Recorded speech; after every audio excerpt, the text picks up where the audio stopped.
Sir நம்ம எப்பவுமே ஒரு அருளாளர் பத்தி பேசுவோம். இந்த முறை எந்த அருளாளர் சார்? ஆமா, இந்த முறை ஒரு வித்தியாசமாக ஒரு வெளிநாட்டில் இருக்கக்கூடிய ஒரு அருளாளரை பற்றி பேசுகிறேன். நீம் கரோலி பாபா என்பவரை பற்றி நமது அனைத்து நேயர்களுமே அறிந்திருப்பார்கள். நான் அவரது தீவிரமான ஒரு பக்தன். இந்த நீம் கரோலி பாபா என்பவரது பல வெளிநாட்டு அடியவர்கள் இத்தாலியிலே வாழ்ந்த பாத்ரி பியோ என்று சொல்லக்கூடியவர் அவரது அடியவர்களாகவும் இருந்திருக்கிறார்கள். ஒரு முறை பாத்ரி பியோவிடம் இதை பற்றி கேட்டபொழுது, எனக்கு எம்மதமும் சம்மதம், எல்லோரும் நலம் பெற வேண்டும் என்பதே என் வாழ்வின் குறிக்கோள் என்று சொன்னதாகவும் சிலர் சொல்லுவர். இந்த பாத்ரி பியோ அப்படின்னு சொல்லக்கூடியவர் 19ஆம் நூற்றாண்டு இறுதியிலே பிறக்கிறார். அப்பொழுது அவர் பிறந்த பொழுது ஒரு எளிமையான ஒரு குடும்பம். சரி, இந்த கதையை கேட்குறவங்க எங்களுக்கு என்ன நன்மை ஏற்படும்? எல்லாருக்கும் இருக்கக்கூடியது. இந்த கதையை கேட்பவர்கள் வாழ்க்கையிலே ஒரு பெரும் அற்புதம் துவங்கப் போகிறது. இனி அவர்கள் வாழ்க்கையிலே எல்லா நலமும் கிடைக்கப் போகிறது. அதனால இந்த கதையை கேட்குறாங்க. ஏன்னா கேத்து என்று சொன்னால் பலருமே என்ன சொல்லுவாங்க, கிறிஸ்டியானிட்டின்னுவாங்க. ஜீசஸ் கிரைஸ்து கடைசியாக அவர் நமக்கு தந்தது 7 வார்த்தைகள். 7 என்பதும் கேத்துவுடன் தொடர்புடையது. ஞானத்தின் நிலைகளை சொல்லுவது கேத்து. எந்த ஜாதகத்தில் 12 கட்டத்தில் கேத்து இருக்கோ அந்த இடத்தை நாம் வணங்கினால் நமக்கு வெற்றியை, வாழ்க்கையில் மேன்மையை தந்துவிடும்னு சொல்லுவாங்க. கேத்து என்பது அவ்வளோ பெரிய ஒரு அற்புதங்களை தரும் என்பதெல்லாம் ஜோதிட ரீதியாக சொல்லுவார்கள். அப்பொழுது இவருடைய கதைக்கு வருகிறேன். பாத்ரி பியோ 19ஆம் நூற்றாண்டு இறுதியிலே ஒரு ஏழையான ஒரு விவசாய குடும்பத்திலே பிறக்கிறார். அந்த ஏழ்மையான விவசாய குடும்பத்திலே பிறந்தவர் பிறக்கும் பொழுதே ஒரு சில தெய்வீக ஆற்றல்கள் இருக்கின்றன. இவருக்கு 3-4 வயசு ஆகும் பொழுது இவரை பார்க்கறதுக்கு இன்னொரு ஒரு பாதிரியார் வருகிறார் இந்த குழந்தையை பார்க்க. இவர்கிட்ட கேட்கிறார், கண்ணா இந்தாம்மா ஜீசஸ் கிரைஸ்டோட ஃபோட்டோவும் அம்மா மரியம்மையோடைய ஃபோட்டோவும் அப்படின்னார். அந்த குழந்தை சொல்லுது, இங்கே நான் பார்த்துட்டு இருக்கேனே இவங்களை அப்படின்னது. அந்த வந்தவருக்கு ஒரு ஆச்சரியம். அங்கே ஃப்ரையர் கப்பூச்சின் அப்படின்வாங்க, மிக கடுமையான தவம் செய்பவர்கள் அவர்கள், இந்த ஆல்ப்ஸ் மலை பனி அடிவாரத்தில். என்னப்பா குழந்தை ஏதோ உண்மையை சொல்லுதா என்னன்னு தெரியலன்னும் போது இவர் பலர்ட்டையும் இதுவே சொல்கிறார் சின்ன வயசில். அப்புறம் இவர் அப்பா கேட்குறார், நீ என்னவாக விருப்பப்படுகிறாய்? நான் ஒரு துறவியாக விருப்பப்படுகிறேன்னுது அந்த குழந்தையின் பதில் அப்பாவிற்கு வித்தியாசமாக இருக்குது. ஏன்னா அந்த வயசில் குழந்தைகள் விளையாட விருப்பப்படும் ஏதோ ஒன்று. இரண்டாவது, இவர் கடுஞ்சொற்களே பேசியதில்லைன்றாங்க, கெட்ட வார்த்தை பேசுகிறவங்க கிட்ட பழகியதில்லைன்றாங்க. சின்ன வயசுலேருந்தே இவருக்கு துறவின்ற ஒரு எண்ணம் பதிஞ்சிட்டதாகவே சொல்கிறாங்க. அவர் அப்பா என்ன பண்ணுறாரு, குழந்தைகளுக்கு கல்வி கொடுக்கணும் அப்படின்னு சொல்லிட்டு, சரி நம்ம உருளைக்கிழங்கு தோட்டத்தை விற்றான்னு கல்வி தரலாமான்னு பார்க்குறார். இல்லை, நான் அமெரிக்காவுக்கு சென்று கூலி வேலை செய்து பணம் அனுப்புகிறேன், என் குழந்தைகளை நன்றாக படிக்க வைங்கன்றார். அப்புறம் இவர் பணத்தை கொடுத்து படிக்க வைக்கிறாங்க. படித்தாலும் இவர்கிட்ட வந்து கேட்குறாங்க, குழந்தை ஏதோ தெரியாமல் சொல்லுதோ, இல்லை நான் துறவி ஆகணும் அப்படின்னது. குழந்தையின் ஆசையை நிறைவேற்றி வைக்க வேண்டும். பாதிரி பியோ பெட்ரிசேனியான்னு போட்டால் வரும். சரி, குழந்தையை கூட்டிகிட்டு போய் ஒரு பாதிரியார்ட்ட, இந்த குழந்தைக்கு இயல்பாகவே ஒரு ஆசை இருக்குது, இதனால் இந்த துறவின் கடுமைகளை தாங்க முடியுமான்னு தெரியல, இருந்தாலும் இதை சேர்த்துக்கோங்கன்னாங்க. இவர் சதா காலம் பிரார்த்தனையிலேயே நேரத்தை கடக்கிறார். அப்பொழுது இவர் எப்பொழுதுமே பிரார்த்தனை செய்து கொண்டு தினமும் 1 அவுன்ஸ் தான் சாப்பிடுவாராம். துறவிகளுக்கே ஆச்சரியம், என்ன இப்படி இருக்காருன்னு. மிகச்சிறந்த வயதிலேயே இவர் ஒரு பாதிரியாராக நியமிக்கப்படுகிறார். இவர் பாதிரியாராக நியமிக்கப்பட்ட உடனே இவருக்கு என்ன ஆகுது, அந்த ஊரில் அப்போ தான் ஃப்ரீமேசன்ஸ்லாம் வராங்க. அவங்களுக்கெல்லாம் சற்று கடவுள் மறுப்பாளர்கள்னு வச்சுக்கோங்களேன். நாத்திகவாதமும் வந்துருச்சு அப்போவே. அப்போ ஒரு நாத்திகம் பேசக்கூடிய ஒருவரின் குழந்தைக்கு உடம்பு சரியில்லை. மருத்துவமனைக்கு எடுத்துகிட்டு செல்கிறாங்க. மருத்துவமனையில் இனிமேல் இந்த குழந்தை பிழைக்காதுங்க அப்படின்னாங்க. சரி, குழந்தை தான் பிழைக்காதே, அவன் மனைவிட்ட சொல்கிறான், இப்போ வேணால் சர்ச்சுக்கு எடுத்துகிட்டு போ, குழந்தை பிழைக்குதான்னு பார்க்கலாம். அந்த அம்மா சர்ச்சுக்கு எடுத்துகிட்டு போகிறாங்க. சர்ச்சில் அவர் பிரார்த்தனை செய்கிறார். யாருன்னா அந்த பாதிரி பியோ. அப்போ தான் சின்ன பாதிரியாராக இருக்கார். இவருக்கு மேலே எவ்வளோ பெரிய ஆட்கள் இருக்காங்க. ஏதோ ஒன்றை தருகிறார். குழந்தையின் மூச்சு நின்று விடுகிறது. ஐயோ ஆண்டவா, தப்பு செஞ்சுட்டேனே, இப்படி ஒரு குழந்தையோட உயிர் போயிடுச்சேன்னு சொல்லிட்டு பயந்துட்டே ஓடிட்டு பிரார்த்தனை பண்ணிட்டு தலைமை பாதிரிகிட்ட சொல்லணும்னு படிக்கட்டில் ஏறுறார். அதுக்குள்ளேயும் கீழே இருக்க குழந்தை சிரிக்க துவங்குகிறது. அவங்க அம்மா முகத்தில் ஆச்சரியம், சுற்றி இருக்கிறவங்க முகத்தில் ஆச்சரியம். தலைமை பாதிரியாருக்கு ஒரு சந்தேகம், ஏதோ ஒரு அற்புதம் நிகழ்ந்துருச்சுன்றதை உணர்றார். வெளிக்காட்டிகளை, நீ என்ன அப்பப்போ என்னை வந்து இப்படி மிரட்டுற, நீ என்ன லூசான்ற மாதிரி திட்டி அமைச்சிட்டார். ஆனால் ஊரில் செய்தி பரவுகிறது, பாதிரி பியோ பிரார்த்தனை செய்து சாக கடந்த குழந்தை இல்லை செத்துவிட்ட குழந்தை, மரித்த குழந்தை பிழைத்ததுன்ட்டு. ஊர் திரள ஆரம்பிக்குது கொஞ்சம் கொஞ்சமாக. அடுத்த தடவை என்ன பண்ணுறார், இவருக்கு அந்த நோயின் பாதிப்புகள் வர ஆரம்பிக்குது. அதாவது மற்றவங்க கர்மாவா இவர் ஏற்றுக்கொள்கிறார். ஏற்றுக்கிட்ட உடனே இவருக்கு அப்பப்போ அடிக்கடி உடம்பு சரியில்லை. இவருடைய கிராமத்துக்கு அனுப்புகிறாங்க. அப்போ ஆல்ப்ஸ்ன்றது மிகவும் பனிமலை, நம்ம இமயமலைக்கு அடுத்தபடியாக இருக்கக்கூடிய ஒரு பனிமலை. அந்த வருடம் எல்லா பயிர்களுமே பனிப்பயிர்களுமே காய்ந்து விட்டன. அங்கே எல்லாம் செடிகள் புழு பூச்சிகள் வந்து விட்டன. உணவுக்காரை விட்டால் வேறு வழி இல்லை. அப்போது அவருடைய நண்பர் சொல்கிறார், பாதிரி பியோ எங்களுக்கு நீ உதவக்கூடாதா அப்படின்னார். இவர் சொன்னார், எனக்கு என்ன தெரியும், நானே விவசாயம் கூட தெரியாது, எனக்கு கல்வி தெரியும், ஆண்டவனிடம் பிரார்த்தனை தெரியும், உன் பிரார்த்தனை பெரிய பலன் தரும்னு நாங்கள் நம்புகிறோன்னார். அப்போ இந்த சர்ச்சில் சாம்பிராணி எல்லாம் போட்டு ப்ரே பண்ணுவாங்க பார்த்தீங்களா, அது மாதிரி அவர் பிரார்த்தனை பண்ணிக்கிட்டே போகிறார். அவர் செல்ல செல்ல பட்டுப்போன செடியெல்லாம் அப்படியே பூத்து குலுங்க ஆரம்பிக்குது கண்ணு முன்னாடி. எல்லாம் அந்த பூச்சிகள்லாம் கீழே விழுந்துருது. ஊரே ஒரு அதிசயம். பாதிரி பியோக்கு தனக்கு ஒரு ஆற்றல் இருக்குன்னு அப்போ தான் உணர துவங்குறார். உடனே பக்கத்து கிராமங்களில் சொல்கிறார்கள், பெட்ரோச்சேனியாவை சேர்ந்த பாதிரி பியோ சொல்வதெல்லாம் நடக்கிறது, இவர் பிரார்த்தனை செய்தால் செடிகள் துளிர்க்கிறது, இவரை கூட்டிகிட்டு போங்கன்றான். ஊர் ஊராக இவரை கூட்டிகிட்டு போக ஆரம்பிச்சிட்டாங்க. நீ வந்து பிரார்த்தனை பண்ணு, நீ வந்து பிரார்த்தனை பண்ணுன்னு. இப்படியே சில மாதங்கள் ஓடுகிறது. எல்லார் வீட்லையும் பிரச்சனை தீருது. ஒரு நாள் மலைக்கிட்ட வந்து அழறார், ஆண்டவா நான் எனக்கு இதுலலாம் இந்த புகழில் ஆசை இல்லை, எனக்கு மக்களுக்கு சேவை செய்யணும்னு நான் பாதிரியார் ஆகணும், துறவி ஆகணும்னு நினச்சேன், ஒரு குரு ஆகணும்னு நினச்சேன், எனக்கு எதுக்கு இந்த ஆற்றல், ஏன் என் வாழ்வின் நோக்கம் என்னன்றார். ஸ்டிக்மாட்டா அப்படின்னு கூகுள் பண்ணால் வரும். அவர் கையிலே இயேசு கிறிஸ்து கல்வாரி மலையிலே சமந்த அந்த பாடுகள் இருக்கு இல்லையா, இந்த கையிலையும் இந்த கையிலையும் அந்த தழும்புகள், காலில் தழும்புகள், இடுப்பில் குத்திய அந்த உணர்வு நிலையிலே அவருக்குள் அதெல்லாம் நிகழத் துவங்கிவிட்டன. அவரை சுற்றி லாவெண்டர் பூவின் நறுமணங்கள் கமழத் துவங்கிவிட்டன. அவரால் தாங்க முடியல, இது என்ன இப்படி ஒரு அற்புதம், அந்த வலி வேதனை எல்லாம் உணர துவங்கி விட்டார் இவருக்குள்ள.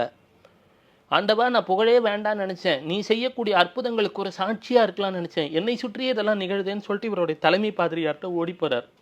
அவர் தலைமை பாதிரியார் பார்த்து அதிசயப்படுகிறார். ஆமாம், இதெல்லாம் நிகழ்ந்திருக்கின்றன, உன்னை சுற்றி ஒரு லாவெண்டர் வாசனை கமழ்கிறது, எனக்கு இந்த புகழே வேண்டான்னு நினைக்கிறேனே அப்படின்னு கையிலே உரையை மாட்டிக்கொள்னார். கருப்பு புரை அவரோட இது பண்ணால் யாருக்கும் தெரியக்கூடாதுன்னு. ஆனால் அவரை சுற்றி அந்த லாவெண்டர் பூ வாசனை எல்லா இடத்துலையும் அடிக்க ஆரம்பிக்குது.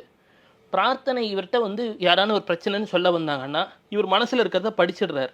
இவருக்கு வேற்று மொழியிலே எழுதியிருக்கக்கூடிய கடிதங்கள் கூட இவருக்கு புரிய ஆரம்பிச்சிருது. எல்லாம் இவரை சுற்றி அற்புதங்கள் நிகழவே இவரை தினமும் ஒரு 500 பேர் 1000 பேர் பாவ மன்னிப்பு கேட்கணுன்ட்டு வர ஆரம்பிக்கிறான். அவன் கேட்கறதுக்கு முன்னாடியே டேட்டு டயத்தோட இவர் சொல்ல ஆரம்பிச்சிடுறார். இப்படியெல்லாம் ஒரு ஆற்றல் வந்த உடனே, மக்கள் ரொம்ப கூடின உடனே மருத்துவர்கள் பகுத்தறிவுவாதிகள் இவரை சோதனைக்கு உட்படுத்துகிறாருங்க. மருத்துவ ரீதியாக இவர் உடல் சோதனைக்கு உட்படுத்தப்படுகிறது. அப்போ என்ன தெரியுதுன்னா, இவர் கையில் இருக்கக்கூடிய எலும்புகளுக்கு பாதிப்பில்லை, இவர் பிரார்த்தனை செய்யும் போது அந்த தழும்புகள் தானாக தோன்றுகின்றன, அதில் பல அற்புதங்கள் நிகழுகின்றன. பகுத்தறிவுவாதிகள் மீண்டும் ஏற்றுக்கொள்வதில்லை. இவர் ஏதோ பொய் சொல்றார், இவர் மக்களை ஏமாற்றுகிறார்லாம் சொல்றாங்க. மீண்டும் அவர் உடல் சோதனைக்கு உட்படுத்தப்படுகிறது. சாதாரண நிலையிலே 98.4 ஃபாரன்ஹீட் அந்த மாதிரி இருக்கு. ஆனால் இவர் பிரார்த்தனை செய்ய தொடங்கியதுமே அந்த தெர்மாமீட்டர் கணினிகள்லாம் உடைய ஆரம்பிக்குது. மீண்டும் டெஸ்ட் பண்ணி பார்க்குறாங்க. 118லேருந்து 124 டெம்பரேச்சர் ரெக்கார்ட் ஆனதா, ஹையஸ்ட் ரெக்கார்டட் டெம்பரேச்சர் வந்து பாட்ரோபியோன்னு வருது. மக்கள் அதிசயித்து விடுகிறார்கள். அப்பொழுது சாதாரண டெட்டனஸ் மாதிரி காய்ச்சலில் கூட 108 கிட்ட போகும். இது எப்படி, இது இயற்கையின் எல்லைகளை மீறுகிறது இவர் உடம்புனா. ஆனால் எந்த நோயுமே இல்லை. 1918-19 வந்துருச்சு. அடுத்தது மக்கள் கூட்டம் திரள்றாங்க. இவருக்கு மேலே இருக்கிறவங்க சொல்கிறாங்க, பல விமர்சனங்களும் இதனால் வருது, இவர் அற்புதங்கள் மூலமாக கடவுள் பக்கம் மனிதர்களை இழுக்கிறார் அப்படின்ட்டு. பலர் கனவிலே செல்கிறார், வியாதிகளை நீக்குகிறார், அவர்கள் வாழ்க்கையிலே வளம் சேர்க்கிறது. இவர் நினைச்சாலே அந்த இடத்துல ஒரு நன்மை நிகழ துவங்கிறது. அப்பொழுது இவர் என்னன்னா, இவ்வளோ அற்புதம் நிகழ்ந்தோடனே இவருக்கு எதிர்ப்புகளும் வருகின்றன.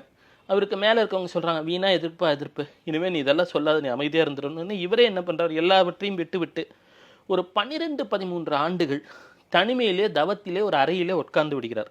எதுக்கு, வீணா எல்லாரும் விமர்சனம் பண்ணுறாங்க தன்னதுன்னு. 1933 உலக யுத்தம் ஸ்டார்ட் ஆக போகிற நேரம். அப்போது இருக்கக்கூடிய திரு போப்பாண்டவர் அவர்கள் வட்டிக்கன்ல இருந்து, உன்னுடைய சேவை உலகத்திற்கு தேவைப்படுகிறது, மீண்டும் உன் செயல்பாட்டை துவங்குன்றாங்க. இந்த 12-13 வருஷத்துல இவரோட ஆற்றல் இன்னும் பல மடங்கு அதிகரிச்சிருச்சு. அப்போ என்ன ஆகுதுன்னா, இவரை நம்பி ஒரு பெண்மணி வருகிறார். அந்த பெண்மணிக்கு இவரை பார்த்தது கிடையாது, கருவிழியே கிடையாது. இது ரெக்கார்டட் எவிடன்ஸ். நோ பியூப்பிள் பேட்ரோபியோன்னு கூகுள் பண்ணால் இதெல்லாம் வந்துடும். ஏன்னா இவரது எல்லாமே மெடிக்கலி டெஸ்டடாக தான் இவர் இது பண்ணியிருக்காங்க. அவர் என்னாச்சு, ஏன்னா வட்டிக்கன் திருச்சபை இதெல்லாம் கரெக்டாக ரெக்கார்ட் மெயின்டைன் பண்ணி வச்சுருக்காங்க. பிரார்த்தனை செய்கிறார் அந்த பெண்மணி, அவருக்கு கண் வழி வந்து விடுகிறது. அப்பொழுது கருவழியே இல்லாமல் கண் எப்படி வந்ததுன்னு ஒரு ஆச்சரியம் ஏற்படுகிறது. அப்பொழுது மக்கள் மீண்டும் பெரியவருக்கு ஒரு கூட்டம் புகழ்.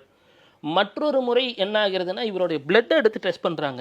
ஏன் இவருக்கு லாவெண்டர், என்னால் உடலிலே அதிகம் டீகம்போஸ் ஆகக்கூடிய ஒரு விஷயம் ரத்தம், டக்குன்னு ஸ்மெல் எடுத்துரும். பார்த்தால் பயாலஜிக்கலாக அதில் கிடக்கூடிய தன்மைகளை கடந்து இருந்ததாகவும் நம்புகிறார்கள். மீண்டும் பாதுரே பியோ வருகிறார். இவரை நம்பிய பலருக்கு தீராத நோய்கள் தீர்ந்ததாகவும் நம்பப்படுகிறது. சரி, இவருக்கு கடிதம் எழுதியவர்களுக்கும் இதெல்லாம் நிகழத் தொடங்கிறது.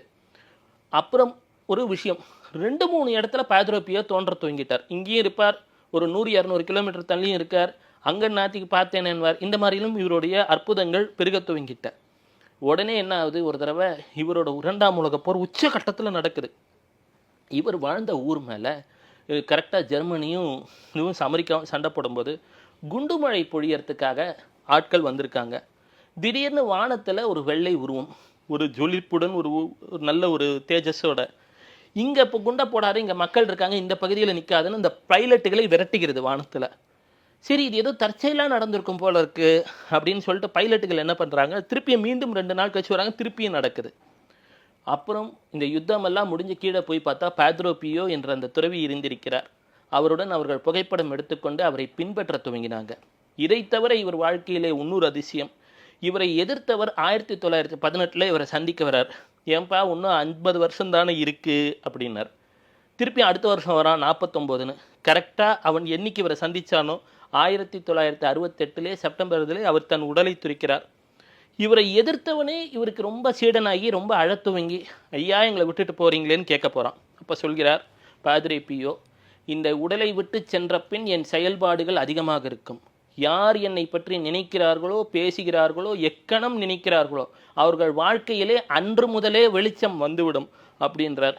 ஜேசு மரியா, ஜேசு மரியா, ஜேசு மரியா என்று இயேசுவின் பெயரை சொல்லிக்கொண்டே உயிர் துறந்ததாகவும் இவருக்கு ஒரு சிறப்பு. எனவே இந்த நிகழ்ச்சியை இப்பொழுது கண்டுகொண்டிருக்கிறீர்கள். இதை காணும் உங்கள் ஆதன் தொலைக்காட்சி நேயர்கள் அனைவருக்கும் இனி வாழ்விலே எல்லா நலமும் வளமும் வாழ்விலே சித்திக்கும், வாழ்வாங்கு வாழ்வார்கள். சிவ சிவ சிவ சிவ சிவ சிவ. ஓகே சார், அவரு இந்த 2024ஆம் ஆண்டுல என்ன நடக்கும்னு ஏதாவது சொல்லியிருக்காரு? அவர் என்னன்னாங்க, அவர் வருங்காலத்தை பற்றி சொல்லியவை எல்லாம் மிக துல்லியமாக நடைபெறுகிறது அப்படின்றாங்க. போப் ஜான் பால்னு ஒருத்தர் இருந்தார். அவர் தான் கலீலியோ உலகம் உருண்டைன்னு சொன்னதுக்கு இது பண்ணவர்கிட்ட மன்னிப்பு கேட்டவர் போப் ஜான் பால். ஆமாம், அவர் இத்தனை நாள் தவறுன்னு சொன்னது தவறுன்னு. அவர் ஒரு மிகச்சிறந்த ஞானி போப் ஜான் பால், போப்பாண்டவர். அவர் தன்னுடைய வாழ்நாளிலே அவருக்கு ஒரு உயிர் ஆபத்து ஏற்படும் என்பதை முன்பே கணித்து அவரை அதிலிருந்து ஒரு நன் காப்பாற்றுறாங்க. அவங்க பாதுரே பியோவுடைய ஒரு ஸ்டூடெண்ட்டு. அவர் 2024 என்ன சொல்கிறார் என்றால், ஒரு நாடு அழியும் சூழல் உருவாகலாம், உலக வரலாற்றில் வரைபடத்தில் காணாமல் செல்லலாம், 3 மாதங்கள் ஏதேனும் ஒரு பகுதி இருளில் முழுகலாம் போன்றவற்றை சொல்லியிருக்கிறார். எனினும் அவை நீங்காது இருக்க ஆங்காங்கே கூட்டு பிரார்த்தனைகள் நன்மை தரும் என்றும் சொல்லியிருக்கிறார். இதை பார்க்கும் அனைவருக்கும் எல்லா நலனையும் இயேசு கிறிஸ்துவும் அன்னை மரியும் வழங்க வேண்டும் என்ற பிரார்த்தனை சொல்லிக் கொள்கிறேன். இவர் நீம் கரோலி பாபா சொல்வார், ஆன்மீகம் எவ்வாறு இருக்க வேண்டும் என்று ஒரு முறை நீம் கரோலி பாபாவிடம் அவருடைய வெளிநாட்டு அடியவரான ஆல்பர்ட் கேட்டார். அவர்தான் Ramdas. Love like Christ, love like Christ என்றார். சிறிது நேரம் அழுதார். அழுதுவிட்டு சொன்னார், பாதுரே பியோ போன்ற ஒரு துறவி இருப்பதனால்தான் உலகத்திலே நலங்கள் நிகழ்கின்றன என்றார். நேரிலே காணாவிட்டாலும் நீம் கரோலி பாபாவிற்கு பாதுரே பியோ மீது மிகுந்த அன்பு உண்டு. இருவரும் சமகாலத்தவர்கள். இந்த நிகழ்ச்சியை காணும் அனைவருக்கும் புனிதர் பாதுரே பியோவின் அருளாசி கிட்ட வேண்டும் என்று பிரார்த்தனை செய்து கொள்கிறேன். நன்றி.